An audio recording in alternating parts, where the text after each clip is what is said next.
Her Highness, Excellencies, ladies and gentlemen,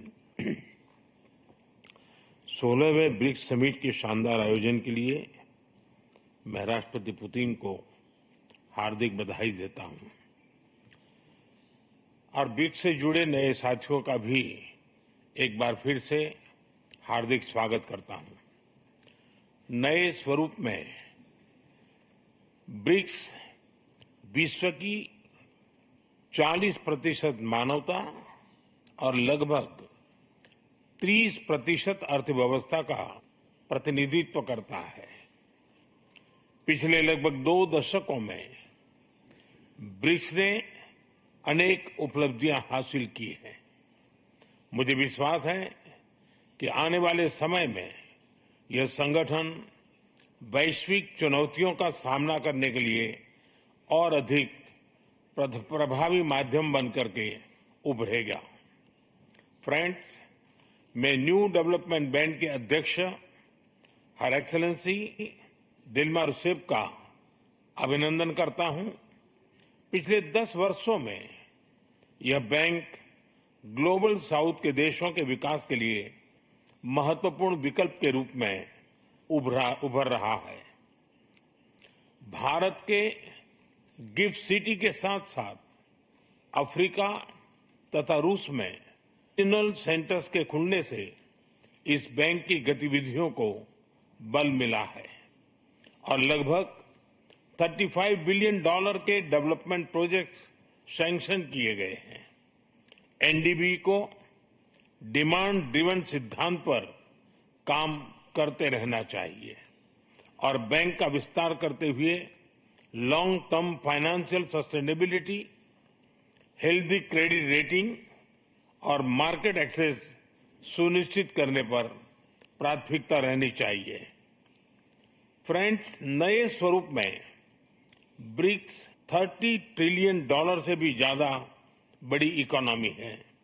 हमारे आर्थिक सहयोग को बढ़ाने में ब्रिक्स बिजनेस काउंसिल और ब्रिक्स विमेन बिजनेस अलायंस की विशेष भूमिका रही है। इस वर्ष ब्रिक्स के अंदर WTO reforms, trade facilitation in agriculture, resilient supply chains, e commerce और स्पेशल इकोनॉमिक जोन को लेकर जो सहमति बनी है, उससे हमारे आर्थिक सहयोग को बल मिलेगा। इन सब पहलों के बीच हमें स्मॉल और मीडियम स्केल इंडस्ट्री के हितों पर भी फोकस करना चाहिए। मुझे खुशी है कि 2021 में भारत की अध्यक्षता के दौरान प्रस्तावित ब्रिक्स स्टार्टअप फोरम इस वर्ष लॉन्च किया जाएगा। भारत द्वारा दिया गया रेलवे रिसर्च नेटवर्क का इनिशिएटिव भी ब्रिक्स देशों के बीच लॉजिस्टिक्स और सप्लाई चेन कनेक्टिविटी बढ़ाने में अहम भूमिका निभा रहा है। इस साल ब्रिक्स देशों में यूनिडो के साथ मिलकर इंडस्ट्री 4.0 के लिए स्किल्ड वर्कफोर्स तैयार करने पर बनी सहमति बहुत ही महत्वपूर्ण है। 2022 में लॉन्च किया गया ब्रिक्स वैक्सीन R&D सेंटर सभी देशों की स्वास्थ्य सुरक्षा बढ़ाने में मदद कर रहा है। हमें डिजिटल हेल्थ में भारत का सफल अनुभव ब्रिक्स पार्टनर्स के साथ साझा करने में खुशी होगी। फ्रेंड्स, क्लाइमेट चेंज हमारी साझी प्राथमिकता का विषय रहा है। रूस की अध्यक्षता में BRICS open carbon market partnership के लिए बनी सहमति का स्वागत करता है। भारत में भी green growth, climate resilient infrastructure और ग्रीन ट्रांजिशन पर विशेष रूप से बल दिया जा रहा है।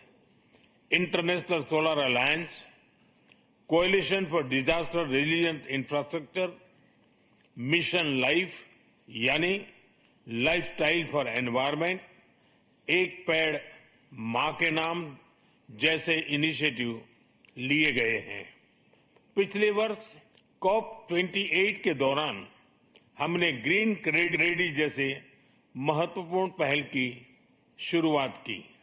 मैं ब्रिक्स पार्टनर्स को इन इनिशिएटिव से जुड़ने के लिए आमंत्रित करता हूं।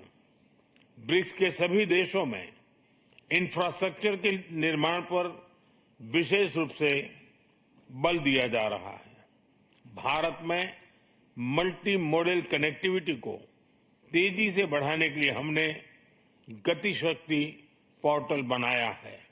इससे इंफ्रास्ट्रक्चर विकास के लिए इंटीग्रेटेड प्लानिंग और इम्प्लीमेंटेशन में मदद मिली है और लॉजिस्टिक कॉस्ट कम हुई है। हमारे अनुभव आप सभी के साथ साझा करने में हमें खुशी होगी। फ्रेंड्स, ब्रिक्स देशों के बीच फाइनेंशियल इंटीग्रेशन बढ़ाने के लिए प्रयासों का हम स्वागत करते हैं। लोकल करेंसीज में व्यापार और सुगम रूप से क्रॉस बॉर्डर पेमेंट से हमारा आर्थिक सहयोग सुदृढ़ होगा। भारत द्वारा बनाया गया यूनिफाइड पेमेंट्स इंटरफेस यानी यूपीआई भारत की एक बहुत बड़ी सक्सेस स्टोरी है। इसे कई देशों में अपनाया गया है। पिछले वर्ष हिज हाइनेस शेख मोहम्मद के साथ मिलकर हमने इसे यूएई में भी लॉन्च किया। अन्य ब्रिक्स देशों के साथ भी इसमें सहयोग किया जा सकता है। फ्रेंड्स, भारत ब्रिक्स के अंतर्गत सहयोग बढ़ाने के लिए पूरी तरह से प्रतिबद्ध है। हमारी विविधता और मल्टीपोलरिटी में हमारा दृढ़ विश्वास हमारी ताकत है। हमारी यही ताकत और मानवता में साझा विश्वास हमारी भावी पीढ़ी के समृद्ध और सशक्त भविष्य को सार्थक रूप देने में सहयोग होगा।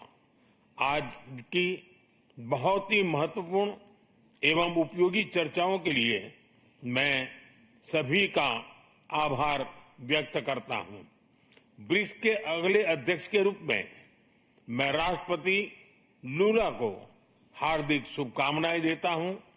भारत आपकी ब्रिक्स अध्यक्षता की सफलता के लिए अपना पूरा सहयोग देगा।